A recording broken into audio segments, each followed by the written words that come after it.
দই চিকেন বানানোর একদম সহজ রেসিপি আজকে আমি শেয়ার করব। এভাবে দই চিকেন বানালে খেতে যেমন ভালো হয়, রান্নাটাও কিন্তু খুব তাড়াতাড়ি হয়ে যায়।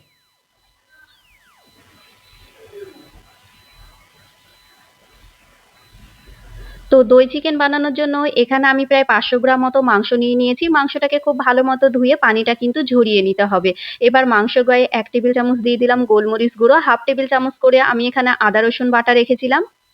মানে ১/২ টেবিল চামচ আদা বাটা, ১/২ টেবিল চামচ রসুন বাটা। টেস্ট অনুযায়ী লবণ মানে ১/২ টেবিল চামচ লবণ দিয়েছিলাম। এবার সমস্ত কিছুকে খুব ভালো মতো মিশিয়ে নিয়ে এটাকে আমি ১০ মিনিটের জন্য রেস্টে রেখে দেব। খুব সুন্দর মতো মিশিয়ে নিতে হবে। এই তো খুব ভালো মতো মিশিয়ে নিয়েছি। এটাকে ১০ মিনিটের জন্য রেস্টে রেখে দেওয়ার পর ১০ মিনিট পর একটা কড়াইয়ে পরিমাণ মতো সরষের তেল নিয়ে নিয়েছি। তেলটা যখন খুব ভালো মতো গরম হয়ে আসবে, গ্যাসের আঁচটা হাই ফ্লেম করে দিয়ে এবার মাংসের পিসগুলো তেলের মধ্যে দিয়ে দেব। গ্যাসের আঁচটা হাই ফ্লেম করে দিয়ে মাংসগুলোকে খুব ভালো মতো ভেজে নিতে হবে।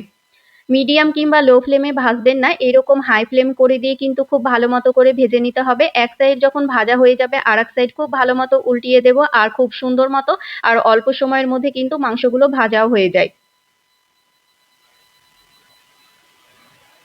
তো দেখুন আমার কিন্তু খুব সুন্দর মতো করে মাংসগুলো লাল, লাল করে ভেজে নিয়েছি। এভাবেই কিন্তু সমস্ত মাংসগুলো ভেজে নিতে হবে। তো সবগুলো মাংস সেম ভাবে ভেজে নিয়েছিলাম। সেম তেলের মধ্যে আমি এখানে লবঙ্গ, এলাচ, দারুচিনি আর একটা শুকনো লঙ্কা দিয়েছিলাম। অল্প একটু ভেজে নেব। ভেজে নেওয়ার পর দিয়ে দিলাম ২ মিডিয়াম সাইজের পেঁয়াজ। পেঁয়াজটাকে আমি এইভাবে পাতলা করে কুচিয়ে নিয়েছি। এবার পেঁয়াজটাকে অল্প একটু ভেজে নিতে হবে। তো পেঁয়াজটা আমি অল্প একটু ভেজে নিয়েছি।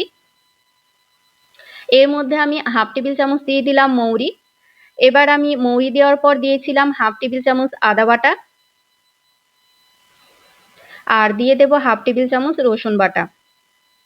ধনিয়া গুঁড়ো দিয়েছিলাম ১/২ টেবিল চামচ আর এখানে লঙ্কার গুঁড়ো দিয়েছিলাম ১/২ টেবিল চামচ। আপনারা চাইলে কাঁচা লঙ্কাও দিতে পারেন। আমি যেহেতু গোলমরিচের গুঁড়ো দিয়েছিলাম সেই কারণে লঙ্কার গুঁড়োটা আমি অল্প রেখেছি।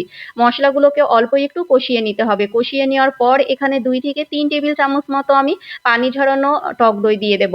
আর টক দইটা দেওয়ার সময় অবশ্যই গ্যাসের আঁচটা একদম লো ফ্লেমে রাখবেন। টেস্ট অনুযায়ী লবণ দিয়েছিলাম। এবার গ্যাসের আঁচটা লো ফ্লেম করে দিয়ে ফার্স্টে খুব ভালো মতো মিশিয়ে নিতে হবে। খুব সুন্দর মতো মিশিয়ে নেওয়ার পর গ্যাসের আঁচটা মিডিয়াম টু হাই ফ্লেম করে দেবেন। এই তো আমি খুব ভালো মতো করে কিন্তু মসলাটাকে কষিয়ে নিয়েছি। মসলাটাকে খুব সুন্দর মতো করে কষিয়ে নেওয়ার পর ভেজে রাখা মাংসগুলো দিয়ে দেব। এবার মাংসের সঙ্গে মসলাটাকে খুব ভালো মতো কষিয়ে নিতে হবে। গ্যাসের আঁচটা মিডিয়াম টু লো ফ্লেম করে দিয়ে কিন্তু ঢাকা দিয়ে রান্না করে নিতে হবে। এটা যেহেতু পানি ছাড়া রান্না হবে সে কারণে গ্যাসের আঁচটা মিডিয়াম টু লো ফ্লেম করে দিয়ে খুব সুন্দর মতো করে ঢাকা দিয়ে কিন্তু কষিয়ে নিতে হবে। তো ঢাকনা দিয়ে আমি খুব ভালো মতো করে কষিয়ে নিয়েছিলাম বেশ কিছুক্ষণ সময় নিয়ে। আপনাদের যদি মাঝখানে মনে হয় কিছুটা পানি লাগবে তাহলে কিন্তু ১ কাপ মতো পানি দিতে পারেন। তবে বেশি পানি দেওয়ার প্রয়োজন নেই। আমি ওই ১/২ কাপ মতো পরবর্তীতে পানি দিয়ে মাংসটাকে খুব ভালো মতো সেদ্ধ করে নিয়েছি। আর পুরো রান্নায় কিন্তু গ্যাসের আঁচটা মিডিয়াম টু লো ফ্লেম করে দিয়ে রান্না করে নিতে হবে। লাস্ট পর্যায়ে মানে নামানোর ৫ মিনিট আগে আমি এখানে কিছুটা কাসুরি মেথি দিয়েছিলাম। আর ১/২ টেবিল চামচ দিয়ে দেব চিলি ফ্লেক্স। আর যেটা না দিলে টেস্টটা একদমই ভালো লাগবে না। আমি দিয়েছিলাম ভাজা জিরের গুঁড়ো ১ টেবিল চামচ। মানে গোটা জিরেটাকে অল্প একটু টেলে নিয়েছিলাম। সেই জিরের গুঁড়ো আমি ১ টেবিল চামচ দিয়ে সমস্ত কিছুকে খুব ভালো মতো মিশিয়ে নিয়ে গ্যাসের আঁচটা একদম লো ফ্লেম করে দিয়ে ৫ মিনিটের জন্য রেখে দিতে হবে।